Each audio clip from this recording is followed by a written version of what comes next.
Non, on ne peut plus accuser la génétique de cette épidémie d'obésité, de cancer et de diabète qu'il y a dans les pays industrialisés, occidentalisés.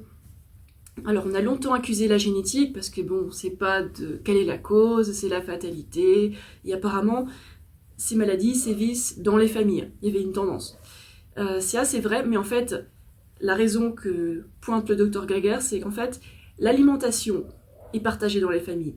Et du coup, on se retrouve avec les mêmes maladies qui sont dues à l'alimentation. Et encore autre chose, on connaît maintenant l'existence de l'épigénétique depuis plusieurs années. Maintenant, on sait que une alimentation différente, une alimentation qui est beaucoup plus saine peut désactiver les gènes de ces maladies-là. Alors l'idée, c'est pas de dire c'est ta faute. L'idée maintenant, c'est de dire que avec les connaissances qu'on a, on peut prévenir ces maladies-là. Dans certains cas, on peut même les enrayer. Et c'est génial d'avoir ces connaissances-là. Alors sur ma chaîne, j'ai déjà partagé pas mal de contenus de médecins anglophones, je les ai traduits en français, concernant le diabète. Et on voit en fait qu'avec une alimentation qui est très riche en glucides, on évite ce genre de problème-là, on peut même enrayer le diabète de type 2. Et puis concernant l'obésité, concernant le surpoids, c'est la même tendance en fait, vu que toutes ces maladies-là sont liées. Obésité, diabète, c'est très lié. Et bref, c'est pas la faute à la génétique si on est plus gros ou plus mince. Par exemple, dans ma famille ou dans la famille de Paul, il y a des personnes qui sont très minces, des personnes qui sont en surpoids, il y a de tout en fait. Et en fait, la différence entre toutes ces personnes-là, c'est l'alimentation, qu'est-ce qu'on mange. Alors c'est pas le volume qu'on mange, c'est surtout qu'est-ce qu'on mange. Est-ce que ce qu'on mange c'est très gras, est-ce que ce qu'on mange c'est très protéiné, ou est-ce que c'est très riche en glucides. Tous les aliments n'ont pas du tout le même profil nutritionnel. Par exemple, 100 calories de beurre vont pas du tout avoir le même effet sur la santé que 100 calories de fraises. C'est évident, non ?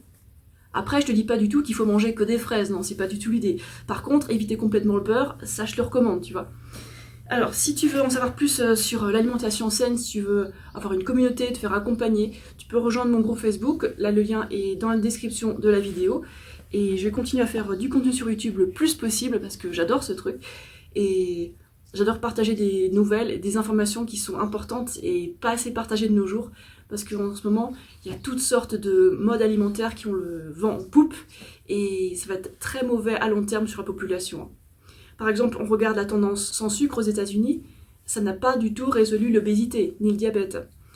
La raison, elle est très simple, c'est que éviter les sucres simples et les sucres complexes, ça ne résout rien du tout. Au contraire, ça implique qu'on va ajouter davantage de graisse, ce qui va aggraver le problème, surtout à long terme.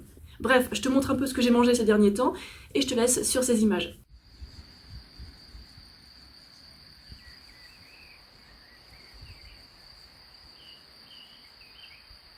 Là, il est presque 7h et je vais aller au laboratoire du coin pour faire un test sanguin. Pour voir comment va ma glycémie moyenne et ma glycémie à jeun ce matin. Parce qu'il y en a qui croient que j'ai le prédiabète ou un truc comme ça, donc on va leur prouver qu'ils ont tort.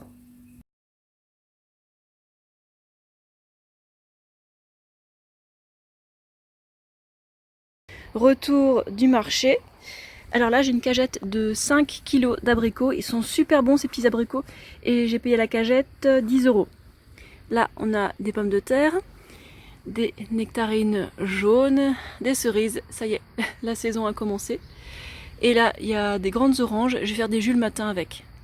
Là, je viens d'arroser tout le jardin. Ça, c'est un côté. Et j'ai aussi remis en état mon ancien vélo.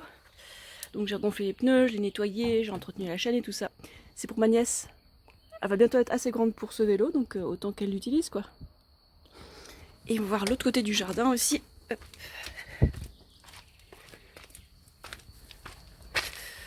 Voilà, le fameux compost, les pommes de terre, il y a des fleurs, des salades. Regardez le beau ciel. Magnifique.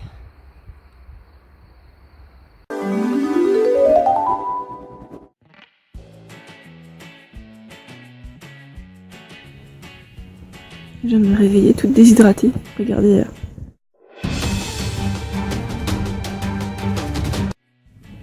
Bon, un petit coup de peigne et un grand verre plus tard, ça va un peu mieux les yeux. Et de toute façon, je vais y boire 1 litre. Comme ça, il n'y aura plus rien.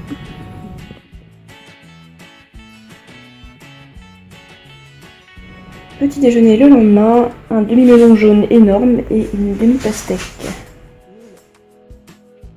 ensuite, là il est 13h, je vais me faire un smoothie avec une tête de salade, quelques petites feuilles de basilic, de pêche, des dattes, de l'eau jusqu'au milieu et un peu de pêche.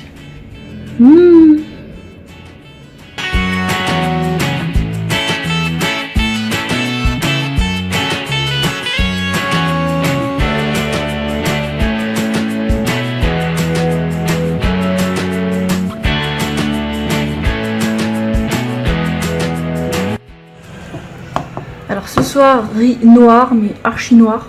C'est le meilleur riz du monde, enfin à mon avis. Hein. Pas un antioxydant. Yeah. Voilà, sauce tomate, enfin passata, basilic, salade et légumes.